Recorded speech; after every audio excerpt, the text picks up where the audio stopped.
Hello and welcome to the fifth webinar in the series of webinars from MISO to teach you how to get more out of your FME. Okay, this week we're talking about a HTTP caller, getting access to all of the knowledge on the internet, either by government or any other websites that have an API that you can access freely. Okay, so I'm Mike Robbins, a software engineer here at MISO. If you want to look at any of the other videos in this series, you can go to the lounge and watch any of those videos back anytime you want. And if you have any questions about those, comment in the section below. Just hit that reply button and we'll get back to you and answer your question about that. If you have any questions on this webinar, then again, comment below this video and we'll answer those questions as soon as we can. We'll stay around for half an hour after the video is finished so we can answer any questions for you. Okay, so let's get started. The business problem. There's a lot of useful data out in the internet for you to have access to. So for instance, the Office for National Statistics, Environment Agency, as well as a plethora of other things that you can access that will give you geocode lookups or weather systems, things like that. It's all there freely available that you can take and use. The only issue is you have to send a specific URL website link that will just give you a big pool of information. And that's going to be in either a JSON structure or an XML structure that's hard for you to read. At least it's very hard for you to use manually. You've got to send each individual bits of information out that you might not be able to use or interact with your data. Okay, so it's very difficult to use and it's very time consuming, which means it's, again, it makes it very difficult for you to get that information into your data sets, whether it be spatial, non-spatial data in an Excel or shape files, those kind of things. Very difficult to get that information into the data so you can use it. So what we need is an FME workbench that can be easy to use. It's a very simple method to use, only a few transformers, to automate the streaming of the data from those third-party sources using a transformer called a HTTP caller, which in previous versions of FME used to be split out into several different transformers to do different things like gets and puts and posts, all different HTTP operations. But they've merged it all together into one transformer where you can select which type of call you want to do. Okay, so it's just a single transformer to get that information out, and then it's manipulating it so you can move it into the data or get it to interact with the data into your source. And it will involve just passing, say, a single attribute of your data for that row into the HTTP caller, which will send the request off, bring it back, and you'll have information from that API to merge into your data, and it will be specific for that row. So if you've got 1 million features and we want to know their exact location in that long, you'll have to pass each postcode individually to this API, so you know specifically their lat long for every single postcode. So what we're going to need is a source, whether it's postcodes or a big list of data that is passing different housing addresses or any kind of information. The HTTP caller itself to do the calls, then fix it for use. So again, it's going to come back in a format that's going to be difficult to use. So it's going to be in JSON, or it's going to be in XML, or any different kind of formats. So we've got to fix it so that it will be FME attributes. So attributes that we can use within FME and will write out exactly the same form, the same format that FME does. Any additional changes that you want to do to that, so whether you want to merge individual HTTP calls back into its source, or you want to make one HTTP caller that will apply to every single feature in the workspace. Okay, then fixing it, making it look pretty through that output. So do you want to use it for yourself? In which case, probably best to just use the data inspector, so it's just for you, or whether it's going to be a part of a bigger report. So it's going out and you're building an Excel spreadsheet with all this API information, or whether it's going out to a database and just adding that information from the API into your own local database. Okay, so let's have a look at our example. Here we've got a postcode, so it's just a CSV, a set of postcodes. That's all it's got, just a CSV full of postcodes. And I want to know where they're located on a map. So I've just got postcodes.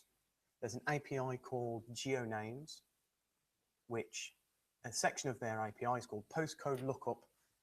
It's the JSON type. So I'm going to pass it a postcode and what country I want to be in and my username for that API. So it's a free API that we signed up for.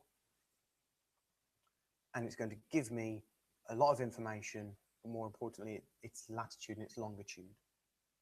So in this HTTP caller, you've got the request URL, which will be the website address to the API for GeoNames.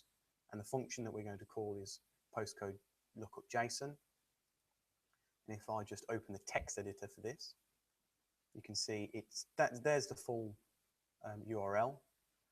But here, at value and then postcode is FME's notation for an attribute. So it's all listed on the side, all the system, the private and the published parameters. So very easily I could paste in this URL and then just double click on the section that I want to drop in. So postcode, let's try it again. Drop in the postcode and it'll put in that notation for me. So I don't have to write it out manually. I just double click and it's in there. So for each feature that comes in, that at value postcode will be replaced with a postcode. So then as soon as that's done, the call will get sent off using a get method. So it's just that link. There's no extra body to that request. We'll just get some information back. And you can do any other requests, put posts, deletes, and so on. So if there's a more complex API that you want to use that requires you to post some more data to it, then that's an option for you as well. Okay, and then this body will open up and allow you to put in some more information or upload some more files. Okay, the response that we get back, we can choose to either save it to an attribute. So I'll create an attribute called response body, and that big JSON structure will go into that attribute. Or I can choose to put it out to a file. So I can say, do I want to save the body to a file, which then another workspace can pick up, or another application can pick up and watch and view. Okay. So we'll just send it to an attribute. So once that call's gone out, I've got an attribute in my feature that has a big JSON structure to it, which again, we still can't use yet because it's still JSON. It's just an attribute that has a big text string in it. So we use a transformer called a JSON flattener, which we'll pass in the attribute that has the JSON in it, so called response body, and we're going to flatten everything. So all these different sections will be flattened down to attributes. So if there's a section called postcodes, which will have postcodes, and then within that will be lat long and place name. So we'll create an attribute called postcodes, and then postcodes 0, because it'll be a list, and then dot longitude, or LNG, and then it'll have the valuing for that. Okay. But if there's more postcodes, if it returns multiple things, then that will be flattened to postcodes, postal codes 0, and then all the attribute names, postal codes 1, and then all the attribute names, and so on, for all of that structure. And we can choose just to expose the ones we want. So we're only exposing those 3, because those are the only 3 we want. If we get any more, we could simply add an inspector here and see what that JSON structure is. Okay, and then we can modify how we use that JSON flattener. and maybe expose a few more that we need to use. Okay. So then we're going to rename them. So we don't want postal codes 0.lat. It's a bit long and it might confuse something later on. So we'll rename it to just lat and long so we definitely know what it is. And then we're going to make a coordinate system setter, because at the moment it's a CSV, or it started as CSV, so there's no coordinate systems attached at all. And we know it's in lat long, so we're going to use WGS84 so that it places the point correctly when we use the vertex creator. So we're passing in the attribute lat and long for the x's and y's, so we're adding a point onto a map. Okay, and because it's in the right coordinate system, it will be placed correctly. But then we're not going to be using lat and long, especially not in Britain. We're going to use British National Grid. So we're going to use a reprojector. We're going to read from the feature, which will be set as WGS84. And we're going to set it to British National Grid. And in the last few sections, we can use a bufferer just to make it a little bit bigger. So that'll get the point, and it'll buffer it by about 10 pixels. Make sure it's a round point still. And then we're going to set it to be red on the inside and a black outline, just to make it a bit easier to read. And then we'll end up with something like this. So here I put on a backdrop map, and we've got in the center of Birmingham. This will be our postcode address. And you can see that point is now gone from a CSV that just had a postcode. We've used a third-party API to get the lat longs, and then we've made it into an actual point. So it's actually got geometry and we can see it on a map. Okay. So you can see in this response body, we got a lot more things we could use. So we've got admin codes, admin names, what district it was in. We've got our postcode in there. Oh, and then we've got the latitude, the longitude, what country we were in, the place name, all the codes. So we could have used any bits of that information that we got from that API to use in our own data. So we could, if it was a different type of API, say we just had a postcode and we had lots of postcodes in the same general area, but we were looking for flood risk. And we wanted to see if the area itself, not all the individual postcodes, was a flood risk. Instead of saying the exact same HTTP call every single time, we could use a HTTP caller. We could use a feature merger so that the HTTP caller supplies us with flood information, and then our postcodes come into the requester so we can merge that data together. So we're only making one call out to this API and then merging it together with all of our attributes. Okay? And to set that off that second flow, we could just use a creator. Okay? So a creator is really useful if you just want to set off SQL queries or HTTP callers like this.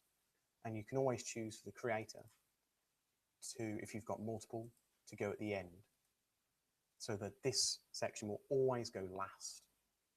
Okay? By default, all the readers will go first anyway, and then the creators, if you want them to be in a certain order. If you've got many HTTP callers, you want to set them off in certain orders, you can set that option in the creator. Okay? So we'll have a look at some other APIs. So here's the GeoNames one. And we're using postal code search, and here you can see all the different things that we're going to get back. So we're going to return the postal code and starts with and so on, all the things that we saw.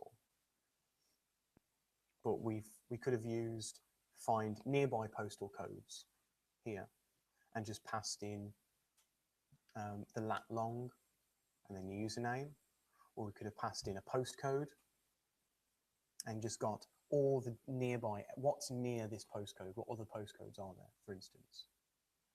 Or we could just get country information, and all of these APIs I could use in a HTTP caller to get more information out.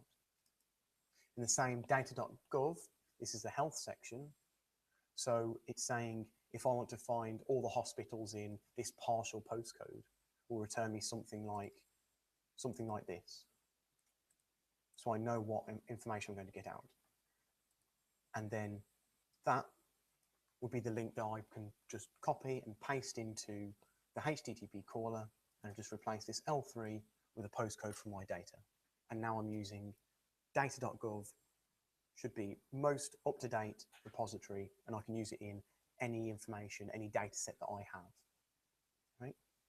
The same thing, environment data. I used this example earlier, flood monitoring. So we could just hit this link, which will return quite a large packet. There's no filtering here. There's no query. You just hit that link and you're going to get this massive JSON packet. But then we could flatten it exactly as we did before, and then just say, have a tester to say if the EA area name equals Yorkshire, only take that section. Okay, so we're only dealing with that subset. So if we can't filter it down because the API is a bit more simplistic, then we can still filter it down within FME using testers and identifying that that attribute is the one I want to filter on. Okay, so a quick review of our PowerPoint. Solution overview. You can use your source. So on our example, we had just a CSV that only had postcodes in it. Or you could equally link to an Excel spreadsheet or a database. Have that source or a creator. So you're starting with a creator, there's nothing attached to it, completely made up, FME generated it. You're going to go off to an API and bring back that data, and you're just going to use that data. So that's probably best with the Environment Agency example, where you just get that big JSON structure. So you probably don't need any source data. You're just going to use that API data, that API's JSON structure. Okay. Then what format is it going to return into? Some might return in plain text or XML or JSON, and using the appropriate transformer. So where there's a JSON flattener, which we used, you can also use an XML flattener, and it does exactly the same thing. If there's a lot of other attributes within a parent, it'll all be, the attribute will be called that parent, and it will become a list. So it'll be parent 0 dot and then the attribute name, and it'll always be in that kind of structure. Then how you fix or you merge that data. Do you make one HTTP caller and merge all the data into that one call, or do you have slightly different calls depending on the data that you pass to it? So you're making maybe quite a few calls, but all the data you're getting back is very individualized to that specific call. Okay? And then again, as always, how you output that. The data inspector will show you all of the information. So not just the attributes that you've exposed, but also the attributes that are still there but haven't been exposed, so that won't appear in writers. You can use that, or you could go straight out to an actual file format. You could go out to a map info, a tab file, or shape spatial files, or you could just go to an Excel or straight out to a database. So you're getting that information live and you're pulling it into your own sources, into your own systems.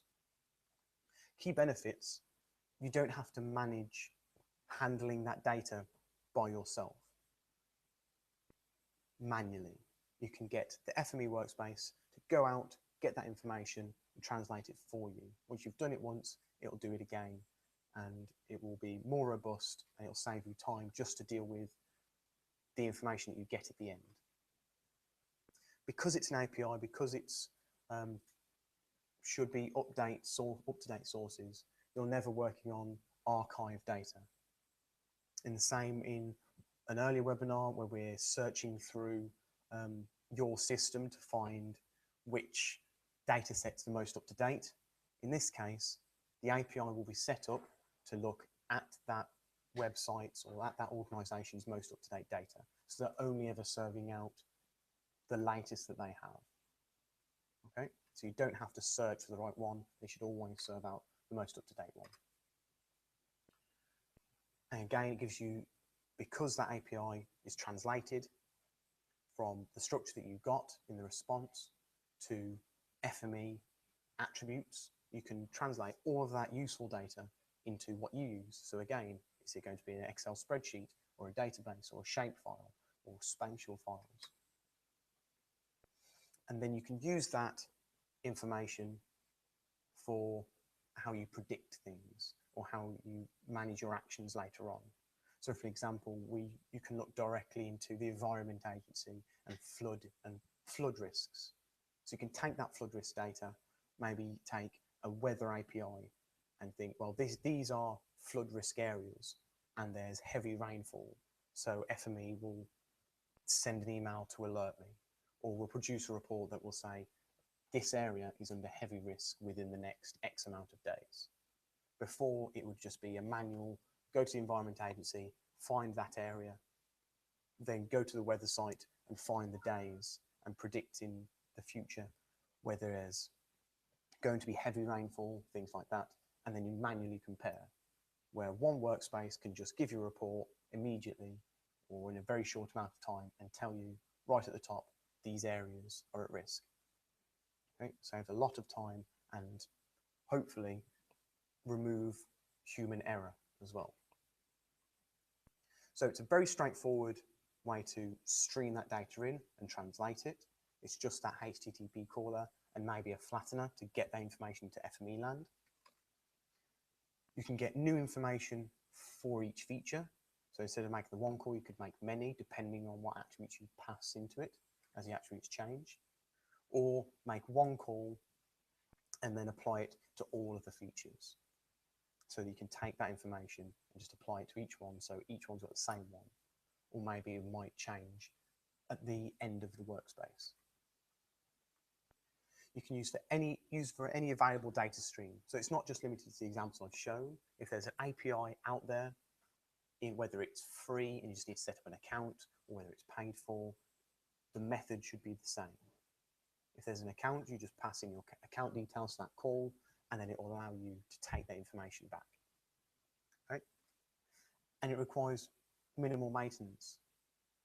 You're giving the onus to a third-party organisation or a government organisation that has to keep that information up to date.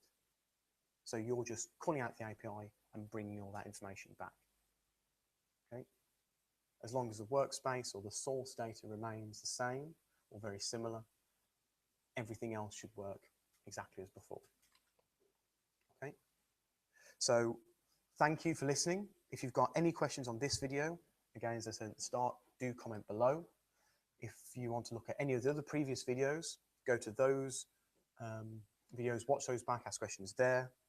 The next webinar is a more Q&A webinar. So if you have any questions about what to talk about next, comment down below. It's also moved, not next week, but the week after, as I'm in the FME, the International FME VAR event in Annecy, France. So next time, the 1st of March, we'll review any questions that you have, anything that you want to talk about, and also the new things coming from FME and SAFE. Okay? So I'll see you in 2 weeks.